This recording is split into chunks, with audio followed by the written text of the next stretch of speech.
হেদায়েতের পথ, মানুষের সঠিক পথ, ধার্মিক দিক নির্দেশ। সুপ্রিয় দর্শক মণ্ডলী, আপনাদের সবাইকে স্বাগতম হেদায়েতের পথ চ্যানেলে। মহান আল্লাহ সুবহানাহু ওয়া তাআলার শান্তি ও রহমত আপনাদের সকলের উপর বর্ষিত হোক।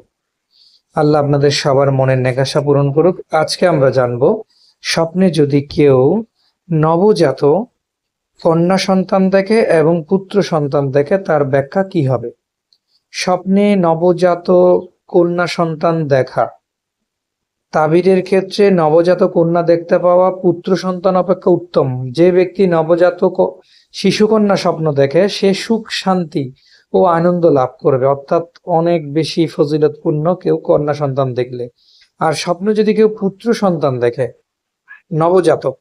নবজাত পুত্র সন্তান স্বপ্নে দেখা দুঃখ, কষ্ট, দুশ্চিন্তা, বিপর্যয় এবং অক্লান্ত পরিশ্রম আর দৈন্যদশায় পতিত হওয়ার আলামত। যে স্বপ্নে দেখলো আর যার পুত্র হয়েছে বলে স্বপ্ন দেখলো, উভয়ের একই অবস্থা। স্বপ্নে খোঁজা তথা নপুংসক ব্যক্তি দেখতে পাওয়া, ফেরেশতা দেখার অর্থবোধক। এই ছিল আজকের স্বপ্নের ব্যাখ্যা।